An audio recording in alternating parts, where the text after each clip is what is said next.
Itinalaga ni Pangulong Ferdinand R. Marcos Jr. si Senator Sani Angara bilang bagong kalihim ng Department of Education. Ayon sa Presidential Communications Office, napili ng Pangulo si Angara dahil sa kanyang legislative history at kilala sa pagsusulong ng mga mahalagang reforma sa edukasyon. Si Kenneth Pasyente sa detalye.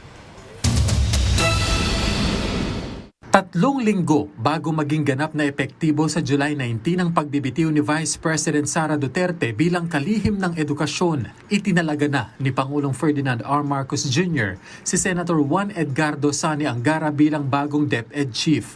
Inanunsyo ito ng Pangulo sa ika-17 cabinet meeting sa Malacanang. Binigyang diin ng Pangulo ang kahalagahan ng DepEd sa edukasyon sa bansa. Marami anyang magagaling na kandidato sa posisyon, kaya naging mahirap para sa kanya ang pagpili.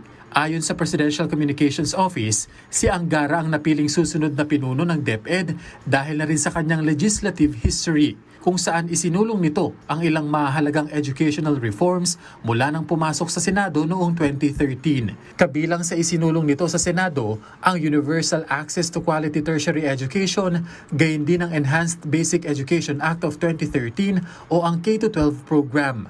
Nagpasalamat naman si Angara sa tiwalang ipinakita ng punong ehekutibo sa kanya at tinatanggap daw niya ang trabaho ng buo at may kababaang loob. Tiniyak din niya ang kanyang kahandaan na makipagtulungan sa lahat ng sektor ng edukasyon, maging kay Vice President Sara Duterte, para matiyak na lahat ng batang Pilipino ay magkakaroon ng akses sa dekalidad na edukasyon. Masaya rin anya siyang simula ng trabaho bilang kalihim sa mga napagtagumpayan na ng DepEd sa liderato ni VP Sara.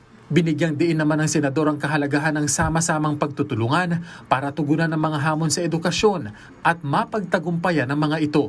Kasabay ang pagbibigay diin sa kahandaan nitong makipagtulungan kay Pangulong Marcos Jr. at sa administrasyon para matulungan ang mga estudyante at guro, gayon din ang pagpapataas ng antas ng edukasyon sa bansa. Sinabi naman ng DepEd na makikipagtulungan sila sa bagong talagang kalihim sa patuloy na pagsusulong ng dekalidad na edukasyon sa Pilipinas. Naniniwala naman ang Philippine Business for Education sa kakayahan ni Angara na pangasiwaan ng DepEd lalo na sa pagtugon sa educational crisis sa bansa. Umaasa rin ang grupo na gagamitin ni Angara ang kanyang karanasan at koneksyon bilang politiko upang makakuha ng suporta para sa mga estudyante at guro. Hinamon naman ng ACT Teachers Party List ang bagong talagang kalihim na agad kumilos at tugunan ng education crisis. Dapat din anilang silipin nito ang K-12 program at baguhin ang buong sistema lalo't maraming problema ang nakita rito mula nang maipatupad.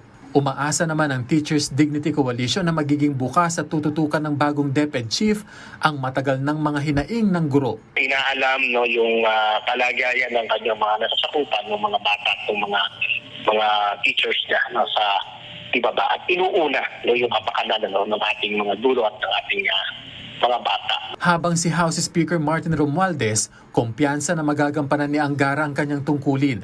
Sa tulong na rin ng kanyang malawak na karanasan, hindi matatawarang dedikasyon at magandang track record.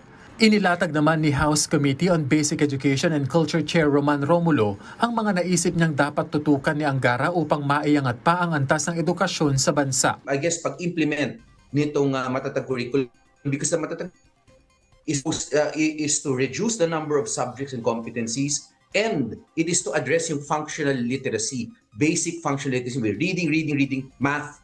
Yun yung kailangan natin. So yan, isa yon. Yung pangalawa, importante rin siguro yung teacher career progression. Bago maitalaga bilang kalihim ng DepEd, nakakuha ng suporta si Angara mula sa iba't ibang educational organizations, kabilang na ang Coordinating Council of Private Educational Associations at ang Philippine Association of Colleges and Universities. Kung hindi na italaga bilang DepEd Chief, magtatapos ang huling termino ni Angara sa pagkasenador sa susunod na taon.